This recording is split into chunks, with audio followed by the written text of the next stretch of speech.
Okay, so now that everyone has had a chance to settle in, we can go ahead and get started. So welcome everyone to NYU Stern. My name is Lauren Grygotis, and I'm the Associate Director of Admissions for the MS in Business Analytics program. Today, I'm joined by Anindya Ghose, who is the Academic Director for the MS in Business Analytics program. And he's going to talk to you today a little bit about the program curriculum and just give you an idea of all of the exciting things that we've been doing since the program launched in 2013. And I can think of no better person to speak to you about the program and the curriculum than the Academic Director. So before we do get into Anindya's presentation, I do just want to share a little bit about the MS in Business Analytics program and just at a high level share some information.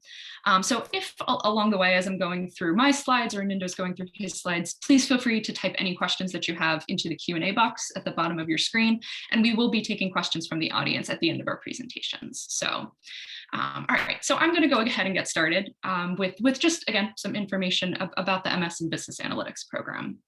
So the MSBAi program is a one-year part-time program designed with full-time working professionals in mind. Over the course of this one-year timeframe, the entire cohort of students will attend 5 intensive module sessions that take place at NYU Stern and in rotating global locations. NYU Stern faculty teach at all of the modules, including the international module. And international modules will also include company visits, guest speakers, and local cultural activities. So in total, the academic modules require about 5 weeks of vacation or flexible work time. And if we could go to the next slide. Sure.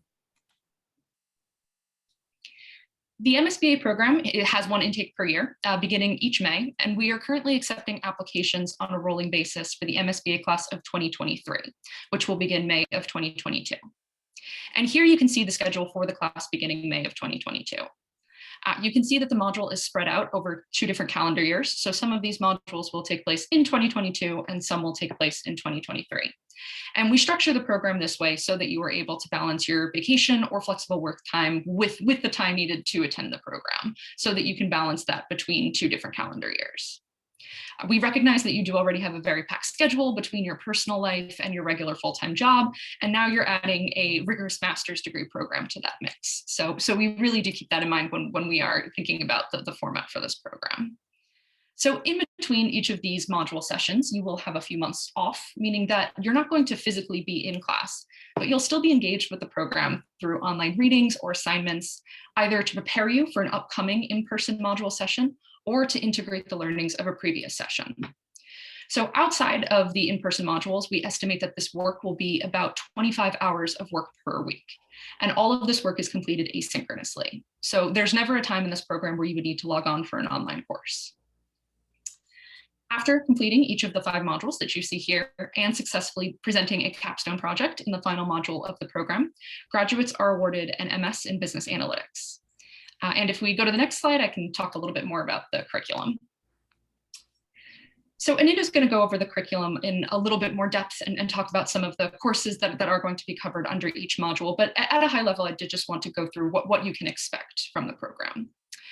Our curriculum is designed to ensure that all students graduate with a range of competencies that fall at the intersection of business strategy and data science, and that graduates come away from the degree with both a deepened understanding of key analytics topics and tools, as well as the capability to utilize these tools in a business setting. Some courses are more technical, covering topics like statistics, data visualization, and programming languages like Python and R.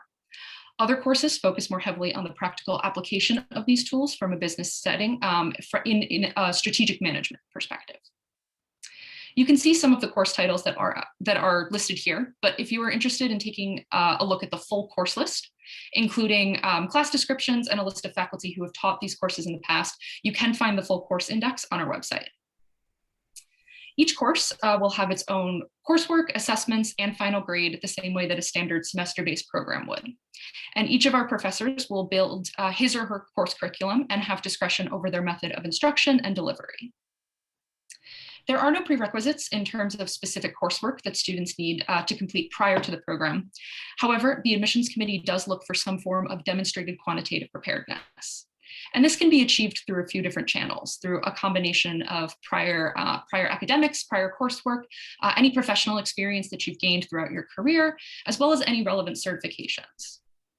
So for candidates who do have more of a limited technical background, we do recommend looking into online courses in the fundamentals of Python or R to become more familiar with the material prior to the start of the program. And if we could go to the next slide, I can talk a little bit about the admissions process. So we are currently accepting applications on a rolling basis for the MSBAi class of 2023. And our final deadline for that class is coming up fairly quickly on March 1st. So once your application is complete, the admissions committee will review all of your materials, and a decision will typically be made within 3 weeks of you submitting your application. So spaces in the class are filled on a rolling basis. So we do encourage applicants to submit in advance of the deadline. However, we encourage you to submit an application when it is ready and it is your strongest possible application. One thing that I do want to note as well, if you do have any questions about the admissions process, the admissions committee does hold regular virtual information sessions that we host pretty much every week. So if you do have any questions about the admissions process, we do go through that the application step by step, and the admissions committee is always happy to answer any questions that you may have about that process. So if you haven't already, I would definitely recommend checking out one of those information sessions. And with that being said, I do want to, in the interest of time, turn it over to Anindya. So Anindya, I will ask you at this point to just introduce yourself and go ahead and get started with your presentation. Sure. Thank you, Lauren. It's great to tag team with you on this webinar, and warm welcome to everybody. Good morning, good afternoon, good evening, depending on which part of the world you're in. So yeah, very quickly, and I'll tell you a little more about my background in a minute, but very quickly, I am a professor in the business school at NYU. I've been here almost 17 years now, actually almost 18 years.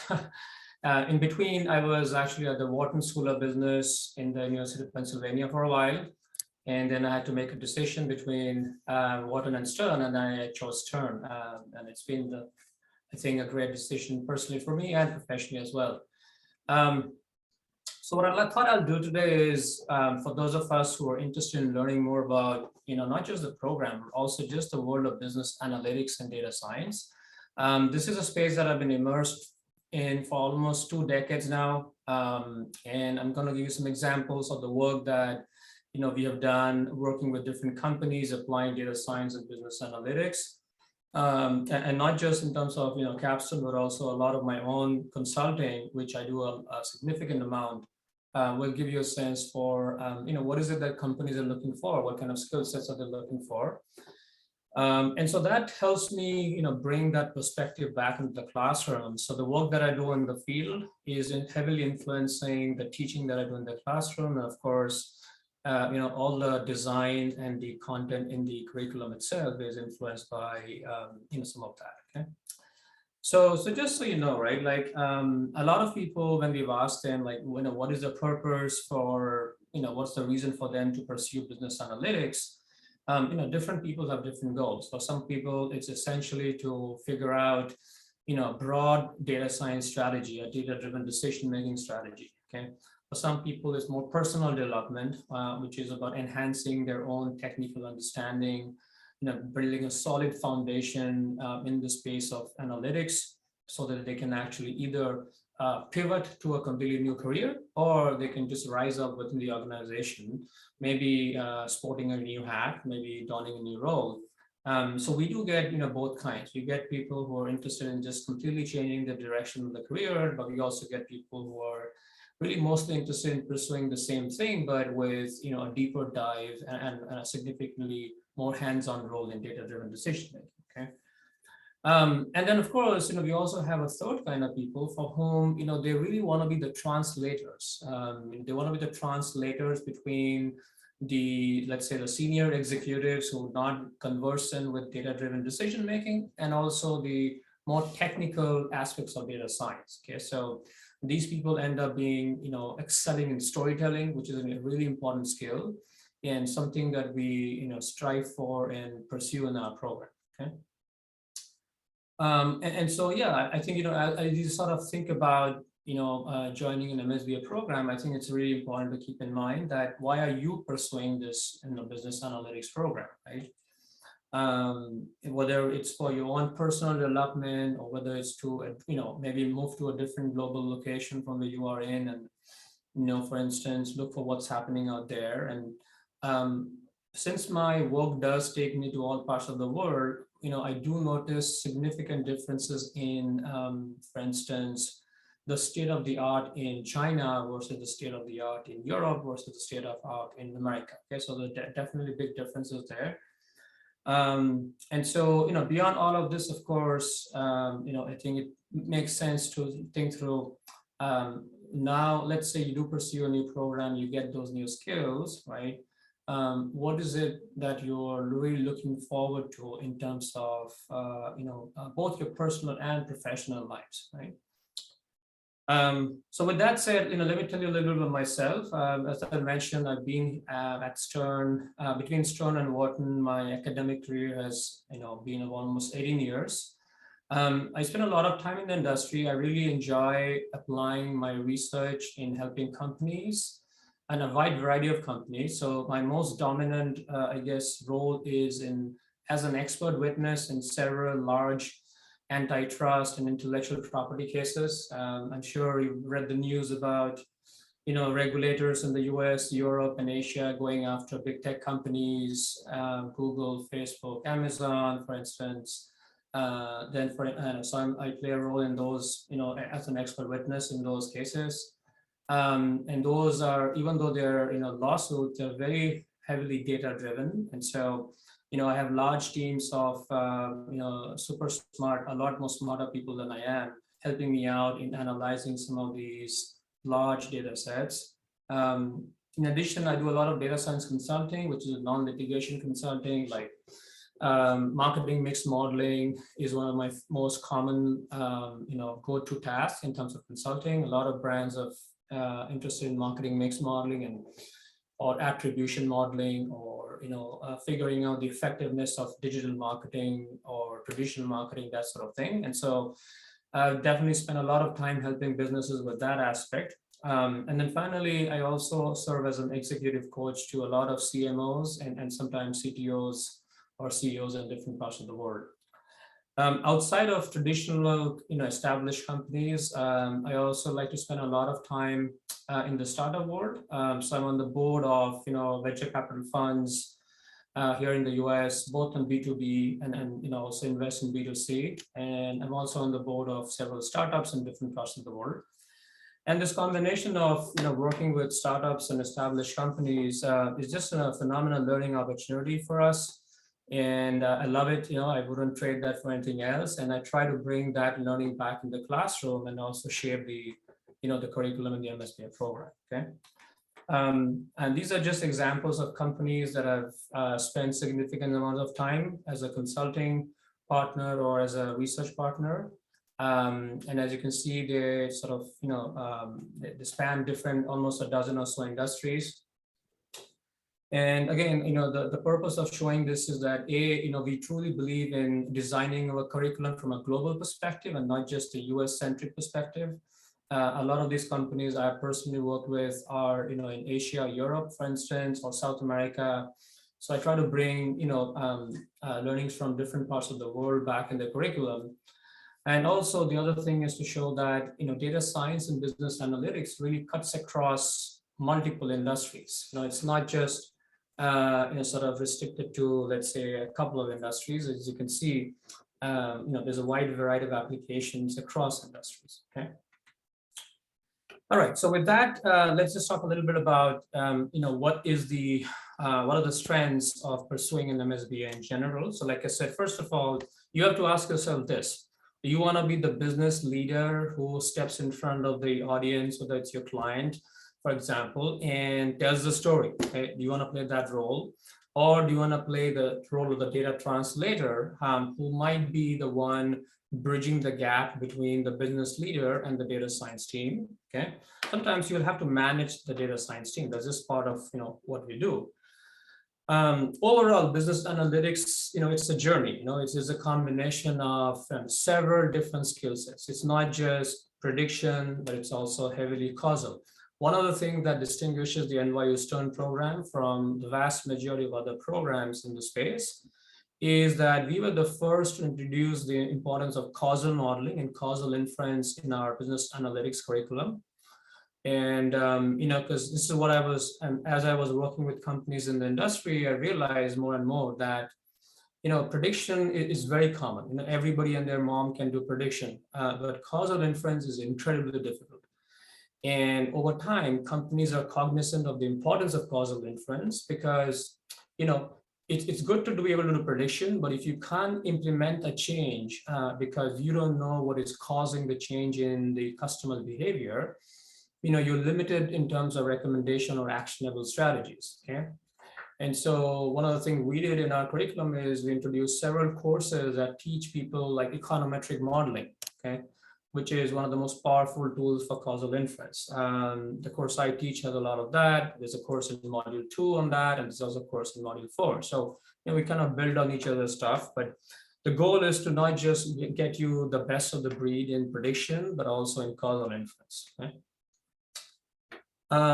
So one thing I didn't mention is outside of academia, in a different life, I guess, I was a mountaineer. I'm a trained high altitude mountaineer. And I used to take, teams to climb some of these, pretty big mountains in Asia, Europe, South America, and so on. So I always sort of, remember those days and try to bring back analogies between, data science or analytics and my own mountaineering career, right? And so the way I think about this is, typically to keep it simple, what does a mountaineer need, right? So when you're climbing something like Everest, which is the peak that you see over here, you need a solid, base camp team, right? So it's really difficult to do this whole journey solo unless you are, the most highly trained professional mountaineer. For amateurs like us, it's a really difficult thing to do solo. So you have to really rely on a base camp team that's going to kind of clean up the journey for you, okay? So for us in data science, we need that sort of similar equivalent of a base camp team that does the data engineering. The data engineering part is essentially kind of converting these dirty, raw data sets that are not been formatted, that have missing observations or missing variables. Somebody has to do this job of dealing with all of that data and converting it into a really nice process formatted data set that can easily query, but also when you can apply different kind of models on that. Okay? So data engineering is our base camp. And then as you start your journey, you have like, on Everest, you have 4 camps, camp 1, camp 2, camp 3, and 4. And in a very similar way, we actually have sort of 4 pillars in this world of business analytics. Okay. And these are basically descriptive, prescriptive, causal, and finally predictive. Okay, so let's take a look at what these 4 pillars are. Right. So first of all, before we jump into sort of, let's say, any kind of modeling exercise, right? Once we have access to a cleaned up process data set, which is what the data engineering team is providing you, the best practice is to kind of spend some time just pretty much understanding what the data really are. Like this is what I call the descriptive phase. You're just exploring the data. Maybe you're building dashboards. Maybe you're doing some simple tools in Excel, pivot tables, and the like. So you're just trying to figure out like, what is the most interesting question here? What is the story that you can tell? So the descriptive part is a highly recommended part of this journey. Okay. And here what happens is in our curriculum, for instance, we do teach you sort of ways to go down the descriptive analytics part. Okay, so like data visualization is a big part of this, right? In module 1 and in module 2 and module 3 rather, you'll have courses in data visualization. Okay. But also, when you're looking at just simple regression analytics, which is something we are, I'm a big fan of regressions, for instance. Depending on the kind of context, regressions can be very useful for just simple exploratory analysis. Okay. So at this stage, you're just trying to figure out, what is the data like? What are the questions? What are the stories? Okay. Once you have those things in place, then you're looking at stage 2. Stage 2 is typically predictive, which is what, like I've said before, understanding what will happen next based on the historical data. Okay, this is where we're going to have you go through courses in data mining, machine learning, and even modern artificial intelligence. But the goal of all of these things, whether it's deep learning or machine learning or just simple data mining, the goal is just prediction. We're just trying to understand what will happen next. Now, up until maybe 2017 or so, we were really just focused on prediction, like pretty much every other MSBAi program in the world. But 5 years back, when I took over the program, I decided that it's really important to introduce skill sets in causal modeling and causal inference. Because I was hearing and seeing more and more companies, when they would bring me as a consultant, they would say, all right, Professor, we need to build a causal inference model, an explanatory model, not just a prediction model, because we really want to execute on the recommendations from these models. Now, we don't want to just talk in thin air and do the ivory tower stuff. We actually want to implement these changes. And so slowly and steadily, we would start with something like A/B testing, and then randomized experimental testing, and I would teach them the basics of designing experimental studies, for instance, in the real world. But then we also realized that there is another set of very important skills from econometrics that we would be remiss if we didn't teach our students those important skills. And yes, they are non-trivial, and it can be challenging, but it's important. Pedagogically, I don't want to be compromising on something just because it's difficult. So that's why we introduced several courses in econometric modeling, and that really kind of, if you talk to the alumni of a program in the last 5 years, for instance, they'll all be pretty much, acknowledging how they're using these skills in their professional lives. Okay. And so with that, the final pillar is, of course, what we call prescriptive, where, you try to figure out like what kind of decision models can you put in place, such as optimization models or simulation and the like. So again, fundamentally, remember the base is really important. So, you'll have courses that teach you data engineering. Otherwise, with pretty much any algorithm, right? Like, unless you are working with high quality data, right? Otherwise, it's garbage in, garbage out. And so that's really why we emphasize the idea of cleaning, formatting, aggregating, and transforming your data sets. Okay. So once all of that is put in place, right, then just in terms of understanding this journey, right, one thing you want to keep in mind is not only is it dynamic, it's also iterative. What that means is we rarely, if ever, come across the final solution in one shot. Okay? It's a journey because it's a continual process of asking yourselves, can you do better than where you are right now? Okay. And so we almost never strive for, what is the best solution, because that actually is meaningless in this world. Rather, we try to strive for, is there a better solution and can I make an improvement from where I am? Okay. So with that mindset, this journey becomes iterative. So, you identify the problem, you understand the data set, then you clean it up, then you build the models, you get your results and your insights, and then essentially you make those changes. And then guess what happens is, because of those changes the organization made, you now get new data sets. Okay, these new data sets are reflective of the changes that the organization has made. And that's what makes this really fun. Like, this is such an amazing, amazingly enriching journey, because especially if you like this stuff, because there's almost no end to learning. And, I'll be honest with you guys, 20 years of doing this, I'm still, like a kid in a candy store when I'm solving a data science problem, just trying to keep my eyes and ears open, absorb everything, like a sponge, almost like an undergrad student, because it's really, really exciting. It's just really enriching. There's just no end to learning. Okay. Of course, there's some best practices that you get used to over time, and you become more efficient. Like 20 years back would take me a month to solve. Now it takes me maybe a week. You get more efficient for sure, but make no mistake, there is no end to learning in this journey. Okay? So that's the fun part of this.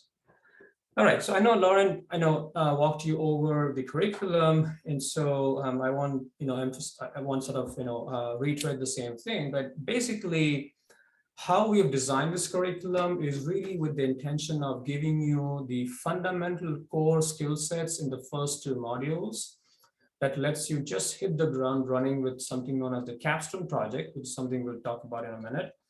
But the core set of skills are heavily front-loaded, and that's just for the simple intention. And a logical reason is we want you to get started in an actual hands-on data-driven capstone project from module 1. Okay.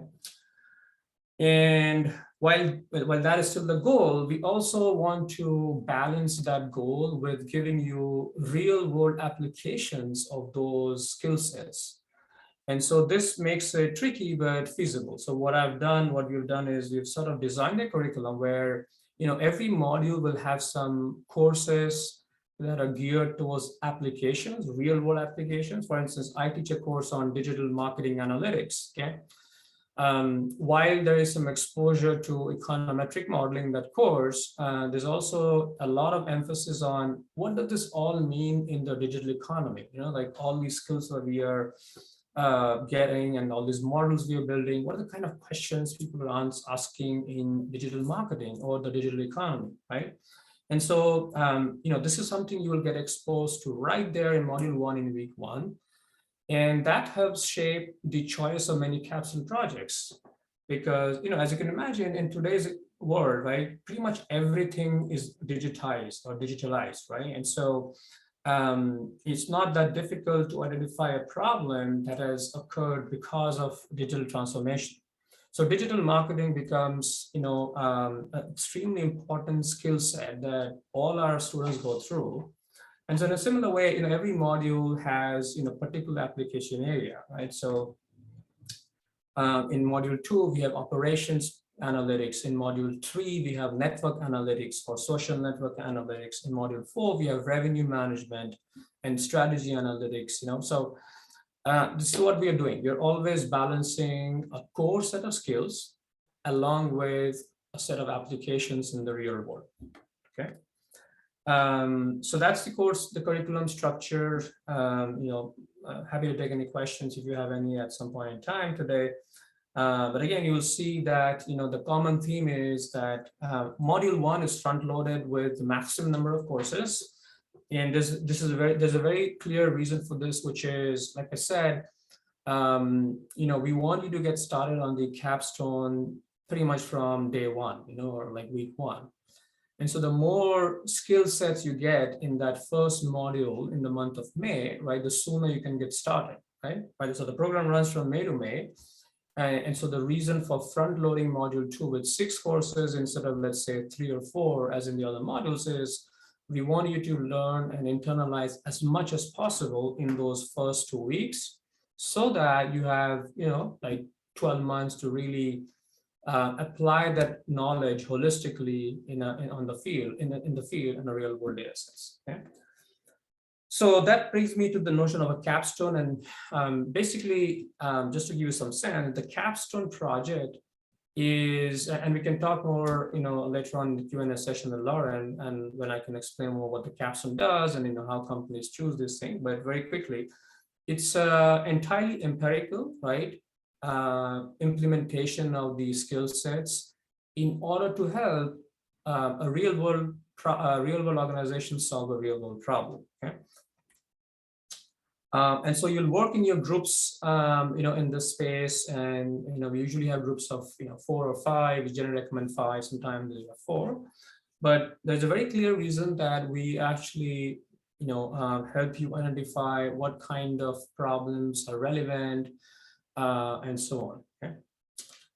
So I think that's pretty much it, Lauren, from my side. So maybe we can just stop here and see if you have any questions or anything that I can further clarify. Happy to do so. Great. Yeah, thank you so much for sharing that. So at this point, yes, we will go ahead and start taking some questions from the audience. So if you do want to type any questions that you have for Nindo, please feel free to do that through the Q&A box at the bottom of your screen. One thing, so we did receive a couple of questions through the registration page for the webinar. So I do just kind of want to start with those. Some of them are a little bit more specific to the applications. So I can go ahead and field some of those. We did receive some questions about the GMAT or GRE requirement for this program. So I do just want to clarify that the GMAT and GRE are generally not required on the initial application. So you can go ahead and submit your application without those materials. Similar with the English language requirement, we did receive some questions about that, whether a TOEFL score will be required on the application. So no, you do not need to submit these on the initial application itself.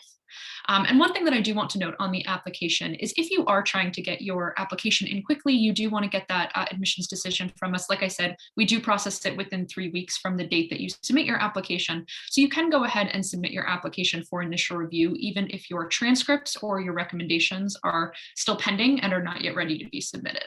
So the admissions committee can take a look at your application, even if those 2 materials are still pending. So on that note, another question that we did receive was whether or not whether there is an online only option for this program, and another question of whether there is a full-time option for this program. So I did want to clarify that the MS in Business Analytics program is only offered in that part-time modular based structure that I mentioned earlier in my presentation. So Anindya, I thought that this might be a good question for you as well, if maybe you could speak to a little bit of the part-time structure of the program, and how do you see students balancing their regular full-time job with that in-person modular structure? Yeah, absolutely. So we were, in fact, the first program, certainly in the country and probably in the world, way back in 2013, to introduce what we call a non-residential executive format business analytics program. And there was a very clear reason why we went down that path. During those days when things are, this is almost 10 years back, right, 2013, companies kept calling us and saying, look, we need people with skills in data-driven decision making, and it was a conversation that started to pick up. But at the same time, and a lot of people were reluctant to just give up their full-time job to pursue a career full-time in sort of business analytics, right? So what we thought is there's a growing market for people who already well established, 4, 5, 6, 8, 10 years of experience, and they're looking to learn new skills while they're also pursuing their full-time jobs. Okay, and what that means is they'll have to carve out 25, 30 hours a week, and additionally beyond what they're working on. So we thought that this is a good way where the opportunity cost is fairly low because you already you're not quitting your job, you're working. At the same time, you can balance the need for an additional 25, 30 hours. And of course, there are going to be some weeks when that number is higher than 25 and some weeks where it's maybe lower. And it's going to be an intense journey, but with this modular format, it gives you the flexibility to both at work and on your family front, balance personal and professional needs along with the educational needs of this program. And I did receive, you had mentioned the capstone project as well during your presentation. I do see a couple questions coming through. So maybe we can just touch upon the capstone project a little more. The question that just came through is, how do we select the capstone projects in the first module? Do we select a project related to our company that we are working for or from the same industry, or is it a generic project that professors help us to select? So maybe if you could touch upon topics that may have been chosen in the past as well. Sure. So the capstone project, typically, yes, the choice or the selection happens in module 1. A lot of people, what they do is, we have seen, especially those folks who already have identified a problem in their company, they will then initiate a conversation about formulating a capstone in the organization they're working for, right? And the advantage of that is, A, you have access to data in the organization you're working for, and B, you're helping them solve a problem that they care about, and that can often help your own, growth and promotion and development in the organization.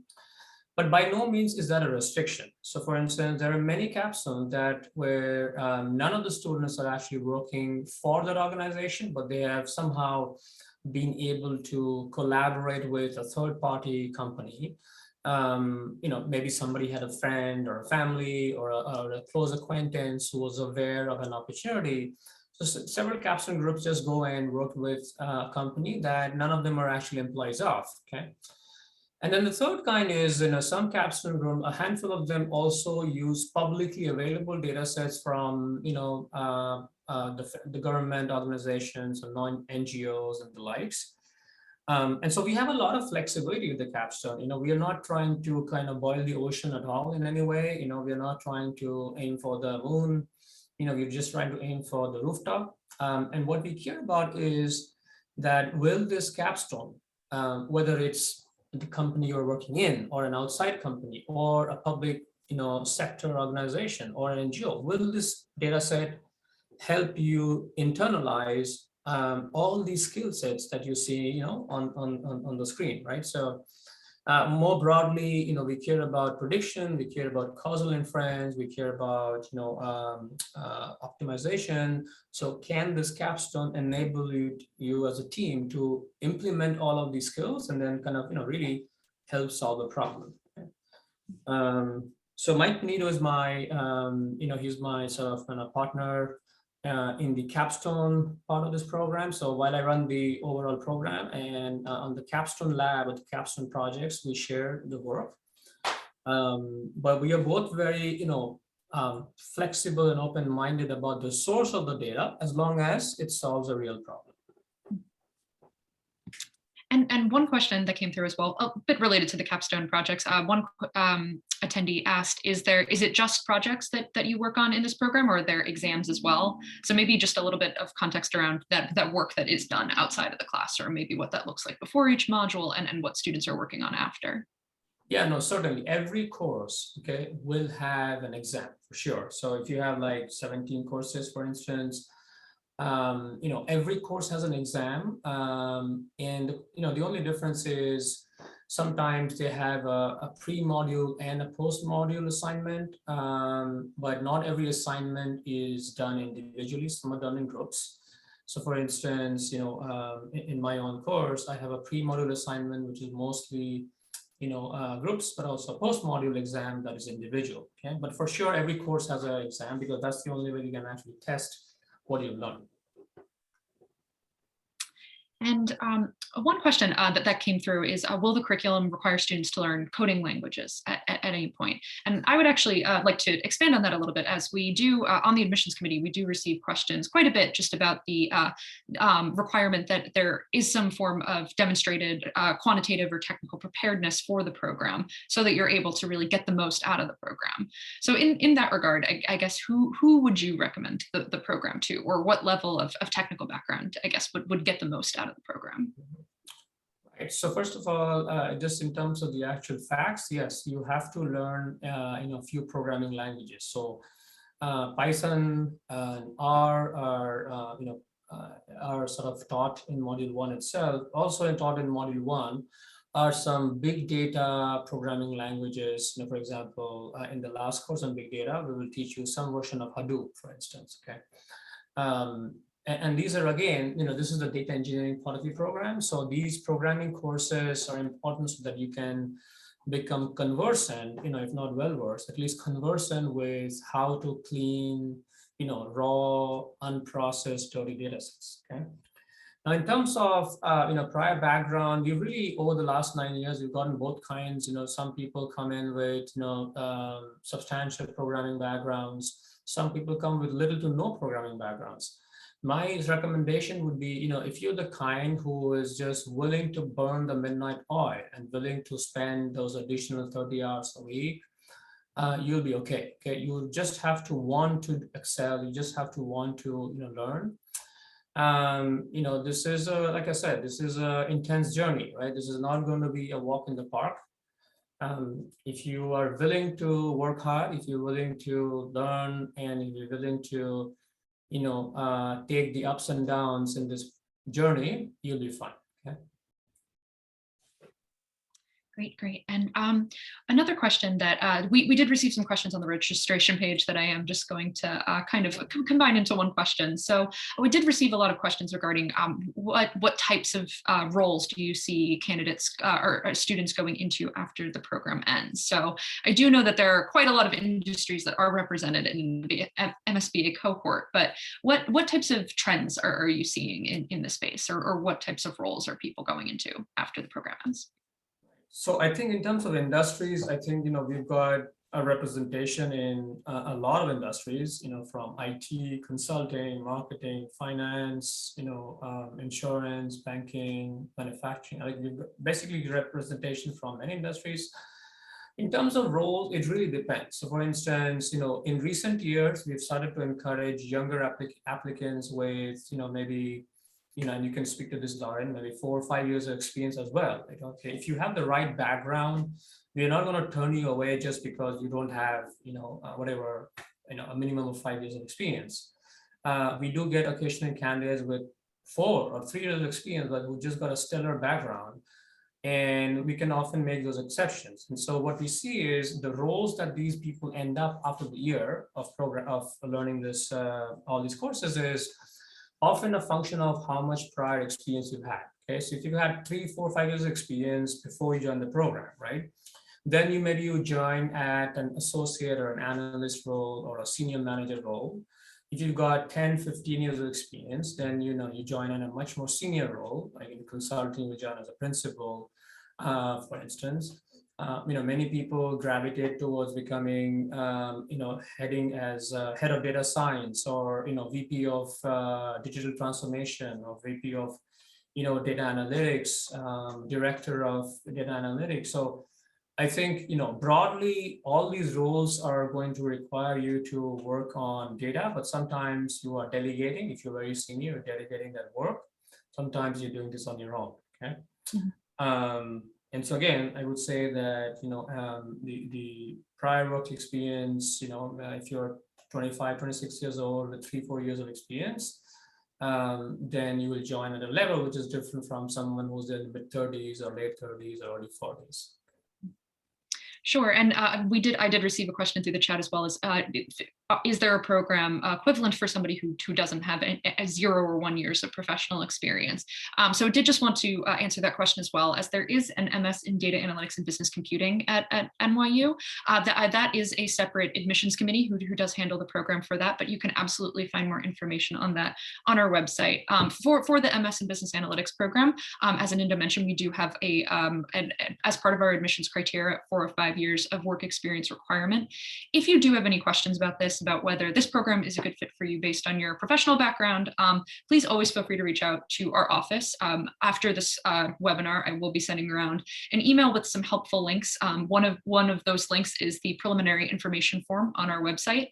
And if you go ahead and submit your resume through that form, the admissions committee will be able to review your resume, review your background, and provide some feedback on whether the program is a good fit.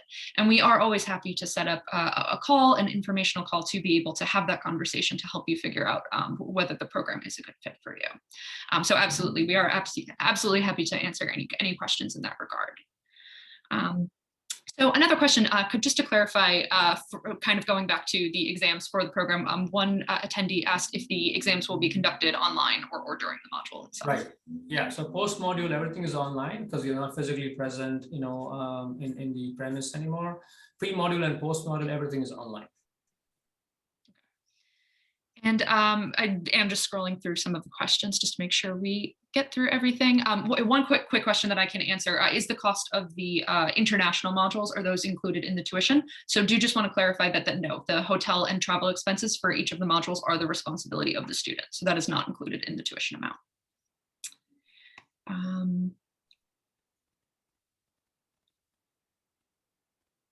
I see a question about prior knowledge in programming, like Python, from Tanmay, but willing to quickly work hard and learn. Is it too late for this year's session? I don't think so, because the pre-module opens up in mid-March. So the pre-module assignment for module 1 opens up in mid-March, and we've designed it in a way where you get 2 months to really learn those things between mid-March and mid-May by reviewing all the pre-module stuff. So now that it's January, actually you still have another month and a half if you wanted to get a head start. But the way the courses are designed, as long as you can join, sometime mid-March, late March, you should be okay. But yes, you have to work hard. There's no shortcuts to success. I'm a big believer in, Ed Vestures, who is one of America's legendary entrepreneurs. There's no shortcut to success. And another good question that did come through was regarding visas. So did just want to touch upon that. If I am on an H-1B visa, do I need additional student visa to do this part-time MSBA? So typically the students for this program will pursue an F1 visa for all of the US-based modules if you are based outside of the United States. If you do have any specific questions related to your individual candidacy, please feel free to reach out to our office. You can contact us at msba@stern.nyu.edu, and we're happy to help with that.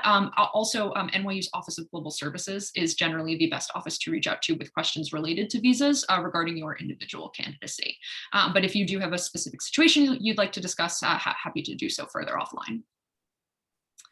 And also, do the number of years of experience in analytics help, I guess, within getting into the program? So I can speak to this from an admissions standpoint. Like I said, we do, from the admissions committee standpoint, do look for some form of demonstrated quantitative preparedness. And really, this can be through a few different channels. So we do have students coming into the classroom who do have maybe more of a limited technical background compared with other students who may have been working as a data scientist or in that type of role for many years. So I will say that this can very much vary on a case-by-case basis. And again, if you do have a question about whether or not you do meet that criteria, please feel free to reach out to us, and we're happy to have a conversation about that. But Anindya, maybe if you want to speak to maybe again, maybe at a broad standpoint, how you see certain students with a stronger technical background interacting with those who maybe come from more of a strategic management perspective.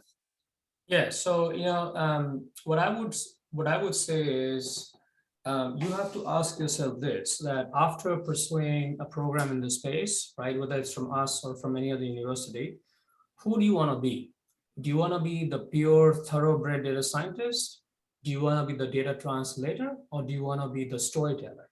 Okay, there are at least three possible roles.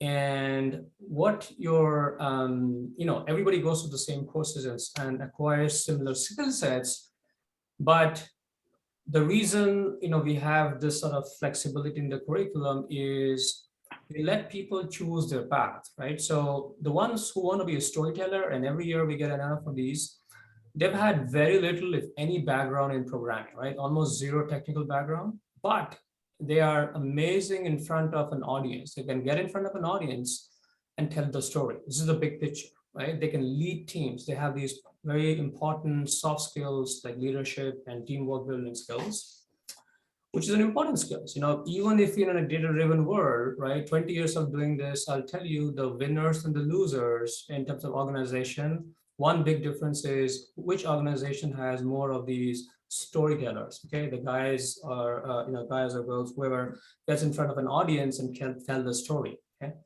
so you can be one of them. In which case, you don't have to get.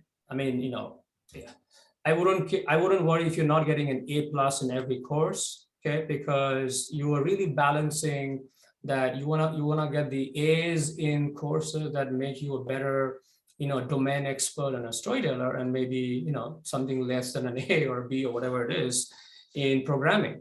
It's not going to matter, because we are going to make sure that you're enough conversant in data engineering and programming that you can actually get in front of whoever it is and ask the right questions and also answer the questions. Okay, so even though you're a leader, if someone throws you a term like, I haven't run that query in SQL, you know what it is because you've just gone through this program.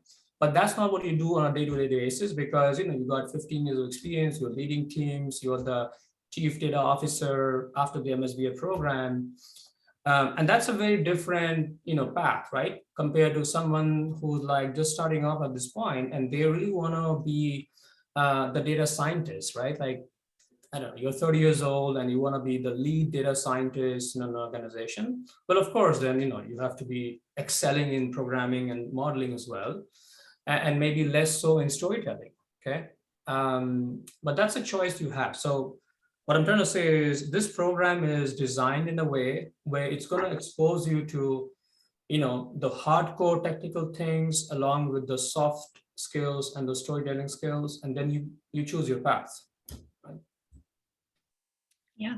And so I think another area that I think would be great to, just one question that I have for you that I think that would be great for our audience to hear about is the MSBAi program has been running since 2013 and has built up this really robust alumni base of over 400 different alumni. And I know that you're really great about keeping in touch with the alum from the program. So I would love to hear a little bit about how you maintain those connections, particularly as we're going through this transition in the pandemic. Right. So two words, travel and rooftop. Okay. So what I mean by that is, my industry engagements require me to travel all over the world. And at least in the pre-COVID world, I used to travel every week. I was on a flight to some part of the world. Of course, things are a little bit different now, but travel's back in most places. So when I travel, right, one of my favorite activities is to meet up with alumni and then take them to a rooftop bar. Okay? So you can talk to any of the alumni from the last 9 years, and they'll tell you that Professor Ghosh knows more rooftop bars than maybe most of the people. So I love to engage with the alumni because it's also it's not just reconnecting on a social level. It's also teaching me what has worked for them and what we can do better. Right. So I have this very frank conversation with people going back 9 years, like, guys, what is working for you? And tell me what skill would you like to learn, but you didn't learn in the program, so we can then incorporate that in the curriculum. Okay, that's the reason. Okay. And that's how I, stay in touch with alumni, and we are, at least my goal is to keep revising the curriculum, the content. Every year I'll bring in a new professor or two, every other year maybe. As Lauren mentioned, since I took over 5 years back, I've introduced several new courses. But even for the same course, I've changed instructors, because if I feel that there's somebody out there who can do a better job than the current instructors, I don't have a problem in bringing a new person in and so on. So I think we really care about the value that you get from the program, and so we are willing to do whatever is feasible to kind of do that. And one sort of idea there is alumni engagement. And so in addition, Lauren, as you know, right, we've had these twice a year alumni events in New York City, where we just get them again on a rooftop bar. Of course, that's almost a requirement, but we'll get them in, and then we just let alumni from different years mingle with each other along with the current cohort. And so hopefully, we've not had that in the last 2 years because of COVID, but as things open up this year, we are optimistic that, at some point this year, we can have one of those events. And one thing as well that you did touch upon that maybe you can expand a little bit more on is the fact that the curriculum is consistently updated. The business analytics is an ever changing, ever evolving space. So how has the curriculum evolved maybe over the last few years? Yeah, so the most recent development is, I'm introducing new courses in deep learning and modern artificial intelligence. And there are two professors who sort of take part in teaching that. One of them is right now helping shape Amazon's, significant investments in Amazon's deep learning algorithms, Professor Shi Chen. Another professor, Ravi Bapman, again, spends a lot of time in the industry, just like I do. So my sort of very clear bias is most of the professors that, we have in the program play a significant time and role in the industry, okay? Even if we are, our success is measured by journal publication, that's not how I measure my own success or the ones that I bring in the program. We've got professors here in the program who founded their own startups and exited them, These are research professors, but they're also very capable of having their own startups and exiting, with significant valuations. And so I love to work with such colleagues because, again, they bring in, certain skills that pure ivory tower academics cannot bring in. And so modern AI, causal inference, something that I bring in the curriculum quite a bit. So these are some examples where we revised the curriculum. But also with the same courses, our professors generally tend to be cognizant of revising and updating the content. So we do see that. That's great. And I think we do have time for one last question. So one question that I received a little bit through the chat and on the registration page is how is this program, NYU's program, different from others in the business analytics space? So I guess why NYU versus other universities? So one is, we are, like I said, we are a modular, non-residential executive style program. So I think, first of all, if you're hesitant to quit your full-time job and join a program, that this may be a good alternative. You can keep your job, and just as long as you can manage 25, 30 hours extra a week for a year, you get the best of both worlds. I think that is one big difference. The second, I believe, is, at least this may be a bias, but like I said, our curriculum is heavily influenced by professors who have one foot in the industry too. And I don't think you're going to get that many curriculums or programs elsewhere that have that level of significant industry presence. And again, this is my own bias that I want to help teach things that actually solve real world problems influenced by real world practitioners. And so we try to bring in enough professors who have that real world expertise working with real world companies. So again, I think that's a distinct advantage we have. In the event we're able to do the global modules, then that is something new. You'll have a new exposure to culture and organizations and their best practices in Europe and Abu Dhabi. COVID permitting, if you're able to go, that's another distinct advantage. The fourth one I would say is the fact that we have a year-long capstone project. Most similar similar programs have something shorter, one semester maybe, or half a year, but not a full year. So these are some differences. Great. Well, Anindya, I want to thank you again for just for sharing all this information with us today. We are getting close to the end of our presentation, so I do just want to make sure that I have a chance to talk through just next steps in the process moving forward from here once again. So for anyone who does want to move forward with the online application, I will be sending around an email later today just with a link to that form so that you can go ahead and move forward with that.